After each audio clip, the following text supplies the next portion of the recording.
नमस्कार student, good morning सभी स्टूडेंटों को। स्टूडेंट हम लोग ये करंट अफेयर आज कितना है डेट 17 अगस्त।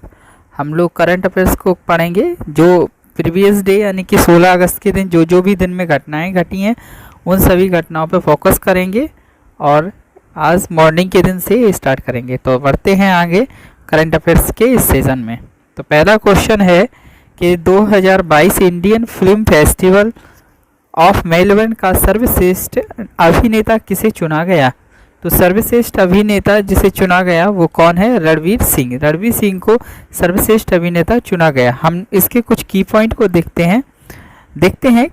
ये पहला तो वही हो गया कि किसको चुना गया, रणवीर सिंह को। किस फिल्म के लिए चुना गया? तो फिल्म 33 नॉट आउट थी ना, फिल्म आई थी, उस फिल्म के लिए IFM 2022 का सर्वश्रेष्ठ अभिनेता को चुना गया। इसके अलावा और भी कुछ इम्पोर्टेंट अगर देखा जाए कि सर्वश्रेष्ठ अभिनेत्री के रूप में किसे चुना गया तो कौन है? शेफाली साय।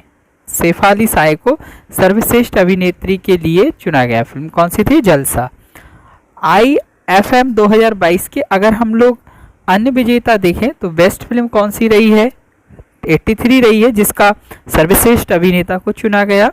उसी क्रम में अगर हम बेस्ट निर्देशक की बात करें तो बेस्ट निर्देशक कौन रहे हैं? सुजीत सरकार और अपर्णा सेन रहे हैं बेस्ट निर्देशक। अगर हम बेस्ट सीरीज की बात करें अन्य विजेताओं में तो बेस्ट सीरीज कौन सी रही है? मुंबई डायरीज 26/11। तो ये कुछ और भी इम्पोर्टेंट चीज़ें हो गई हैं इससे, जो कि हम लोग पढ़ सकते हैं। इसके अलावा और भी इसमें पॉइंट देखें कि अगर हम सीरीज में बेस्ट अभिनेता की बात करें तो बेस्ट अभिनेता कौन रहा है? मोहित रैना रहे हैं बेस्ट अभिनेता।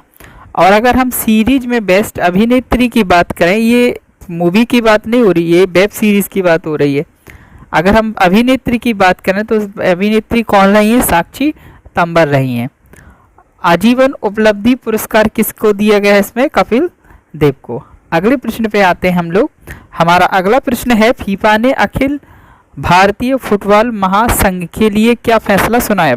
प्रेजेंट में यहाँ पर फैसला सुनाया कि इसको निरस्त कर दिया गया। जो भारत में खेला जाना था फुटबॉल का फीफा के द्वारा, तो उसको क्या कर दिया गया है? निरस्त कर दिया गया है। हम इसके की पॉइंट देख लेते हैं। की पॉइंट ये है कि AIFF जो कार्य समिति की शक्तियां ग्रहण करने के लिए एक प्रशासक समिति गठित करने के आदेश को निरस्त होने के बाद निलंबन से हटा लिया जाएगा। निरस्त कर दिया गया। ठीक है। फीफा के अध्यक्ष जानना जरूरी है। फीफा के अध्यक्ष कौन है? जियानी इन्फ हैं। हम अगले प्रश्न पे आते हैं। अगला प्रश्न है, ओमिक्रॉन वैक्सीन को मंजूरी देने वाला पहला देश कौन बना है? तो पहला देश कौन बना है? यूके ने ओमिक्रॉन वैक्सीन को मंजूरी दे दी है। हम लोग इसके की पॉइंट देखते हैं। पहला की पॉइंट है कि मेडिसिन एवं health care production regulatory authority UK ने ओमिक्रॉन वेरिएंट के अनुकूलतम एक कोविड-19 वैक्सीन को अधिकृत किया, जो कि किसकी थी? मॉडर्ना के 2 स्ट्रेन शॉट। देखें, ये तो पहली बात हो गई, किसने मंजूरी दी? यूके ने।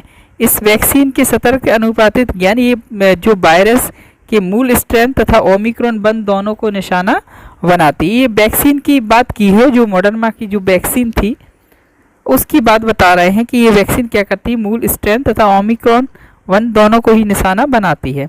अब इसे मूल कोविड-19 वैक्सीन को मंजूरी देने वाला यह पहला देश बन गया है। ठीक है। किस बैंक ने, अगला प्रश्न है ये, किस बैंक ने उत्सव समाधि जमा योजना शुरू की है? तो ये किस बैंक ने शुरू की है? ये SBI बैंक ने शुरू की है। इसके की पॉइंट को देखते हैं। देखें, ये SBI बैंक ने की है और इस क्षमा अवधि योजना में उच्च ब्याज दरें हैं। इसमें अगर ब्याज दरें देखें तो उच्च ब्याज दरें हैं तथा यह केवल कितने समय के लिए है? सीमित समय के लिए ही उपलब्ध है, यानी कि आगे चल के ये बंद हो सकती है।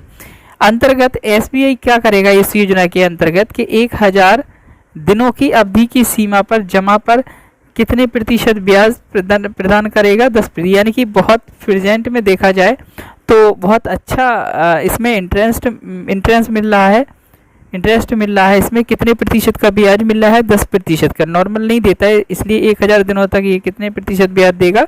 10%। अच्छी योजना है। और देखा जाए इसमें एक और बात कि वरिष्ठ नागरिकों की नियमित दर से 0.50 अधिकतम की अतिरिक्त ब्याज दर के पात्र होंगे, यानी कि 0.50% जो वरिष्ठ नागरिक होंगे वो अतिरिक्त ब्याज के पात्र होंगे। अगला प्रश्न है 2023 में Indian international sea food show के कौन से संस्करण की मेजबानी करेगा? देखें तो कौन से संस्करण की मेजबानी करेगा? 23वें संस्करण की मेजबानी करेगा। इसके एक की पॉइंट देख ले रहे हैं, ये कौन सा संस्करण है? 23वां है, जो कि कहाँ पे आयोजित होना है? कोलकाता में आयोजित होना है। 15 से 17 फरवरी 2023 में आयोजित होना है। इसमें समुद्री उत्पाद निर्यात विकास प्राधिकरण, जिसको इंग्लिश में क्या बोला जाता है? MPEDA, ने इस कार्यक्रम को आयोजित करने के लिए भारतीय समुद्री खाद्य निर्यातक संघ SEAI के साथ मिलकर यह काम किया है। हम लोग अगले प्रश्न पे आते हैं।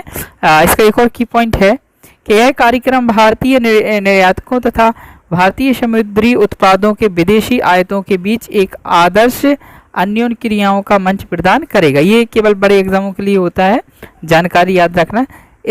MPEDA के अगर हम लोग अध्यक्ष देखें, ये हमारे छोटे एग्जाम के लिए इम्पोर्टेंट होता है, तो कौन है? Doctor AKN Raghavan. ठीक है, अगले प्रश्न पे आते हैं। अगला प्रश्न है जम्मू कश्मीर में विलेज डिफेंस गार्ड योजना कब से लागू हुई? तो ये कब से हुई है? 15 अगस्त 2022 से इसको लागू कर दिया गया। इसके की पॉइंट देख लेते हैं। गृह मंत्री ने जम्मू तथा कश्मीर में विलेज डिफेंस गार्ड योजना 2022 बनाने को मंजूरी दी है और यह योजना 15 अगस्त 2022 से क्या हो जाएगी? लागू हो जाएगी। पहले इस योजना को किस नाम से जाने थे? विलेज डिफेंस कमेटी के नाम से जाना जाता था, जिसमें होता क्या था? भारतीय सेना तथा पुलिस द्वारा गांवों में स्वयंसेवकों को प्रशिक्षित किया जाता था। अब देखिए, इस योजना के अंतर्गत VDC को जम्मू क्षेत्र के पहाड़ी इलाकों में अपने गांव के आतंकवादी हमलों से बचाने के लिए राइफलें प्रदान की जाएंगी, यानी कि उनको ट्रेनिंग दी जाएगी एक किस्म से कि अपनी रक्षा कर सके दी जाए। अगला प्रश्न है ये हमारा, किस बल को RBI तथा प्रधानमंत्री कार्यालय सबसे विश्वसनीय संस्थान माना जाता है? तो इसको किसको मानता है? रक्षा बल को। देखें, एक इप्सोस इंडिया जो सर्वेक्षण है उसके द्वारा ये जानकारी दी गई कि ये RBI तथा भारत के PM देश के 3 सबसे विश्वसनीय संस्थान हैं। ठीक है, भारत का सर्वोच्च न्यायालय चौथे स्थान पर है, रक्षा बल का भी है एक सर्वोच्च में, और जबकि अगर सर्वोच्च न्यायालय देखा जाए तो कौन से स्थान पर है? चौथे स्थान पर। उसके बाद कौन सा है? केंद्रीय ब्यूरो का स्थान है चौथे के बाद। रक्षा बलों में हर 3 में से 2 व्यक्ति ने विश्वास किया है तथा इसके बाद हर 2 में से 1 व्यक्ति का सहित RBI में स्थान रहा है। तो ये कुछ बात है बस ध्यान रखने वाली, कौन से स्थान पर है यहाँ पर। ठीक है, एक ये डायरेक्टली है, इसको प्रश्न के रूप में नहीं लिया गया है, इसको सीधा ही समझाने के लिए लिख दिया गया है कि दिल्ली हवाई अड्डे ने एंड्रॉयड प्लेटफॉर्म हेतु डिजी यात्रा ऐप का बीटा संस्करण प्रस्तुत किया। हालांकि ये पहले से थी डिजी यात्रा ऐप इसका, लेकिन अब कौन सा संस्करण दिल्ली हवाई अड्डे ने लॉन्च कर दिया है? बीटा संस्करण। देखें, ये तो वही बात होगी, डिजी यात्रा का कौन सा संस्करण है? बीटा है। इसका उद्देश्य क्या है? उद्देश्य याद रखना जरूरी है कि हवाई अड्डों पर यात्रियों को संपर्क रहित और निर्बाध प्रसंस्करण प्रदान करना इसका उद्देश्य है। और भी कुछ इसके पॉइंट हैं कि डिजी यात्रा फेशियल रिकग्निशन टेक्नोलॉजी पर आधारित एक बायोमेट्रिक इनेबल्ड सीमलेस ट्रेवल का अनुभव कराती है। भारत सरकार की इस अनूठी पहल का जो मंत्रालय द्वारा किया गया, नगर विमानन मंत्रालय द्वारा किया गया। तो नागर विमानन मंत्रालय इसके मंत्री कौन है? ज्योतिरादित्य सिंधिया हैं। ये नाम बस याद रखना जरूरी है। एक और करंट अफेयर्स के ही एक मुद्दा है कि द हर्ष विश्वर के जो लेखक हैं वॉन्स, इनका क्या हो गया है? निधन। ये पृष्ठ को पुस्तक याद रखना है, उनके लेखक, और इनका क्या हो गया है? निधन। कितनी वर्ष की आयु में? 72 वर्ष की आयु में। और कोई इसमें ऐसा इम्पोर्टेंट पॉइंट नहीं है। ठीक है, थोड़ा सा ये इस उपन्यास की बात की जाए तो ये उपन्यास कब प्रस्तुत किया गया था? 1995 में प्रस्तुत किया गया था, और ये अमेरिका में सबसे अधिक बिकने वाला उपन्यास था, इसलिए ये हमारे लिए क्या बन जाता है? करंट के टॉपिक में मुद्दा में इम्पोर्टेंट बन जाता है। पुस्तक को 1998 में एक फिल्म के रूप में भी बना दिया गया था। इनकी अगर अन्य रचनाएं देखी जाएं तो कौन सी हैं? द लूप है, और इसके बाद द स्मोक है। द स्मोक कब आई थी? 2001 में। द लूप कब आई थी? 1998 में। द डिवाइड है, कौन सी कितने में आई थी? 2005 में। द ब्रेव है, कौन से में आई थी? 2010। तो दोस्तों अगर इन सभी का PDF डाउनलोड करना चाहते हैं तो इसमें टेलीग्राम की लिंक होगी डिस्क्रिप्शन में, वहाँ से जाके टेलीग्राम ज्वाइन करके वहाँ से PDF को डाउनलोड कर सकते हैं। ठीक है, तो देखने के लिए धन्यवाद सभी लोगों का। यहाँ पे PDF आप सभी लोग डाउनलोड कर सकते हैं। थैंक यू देखने के लिए।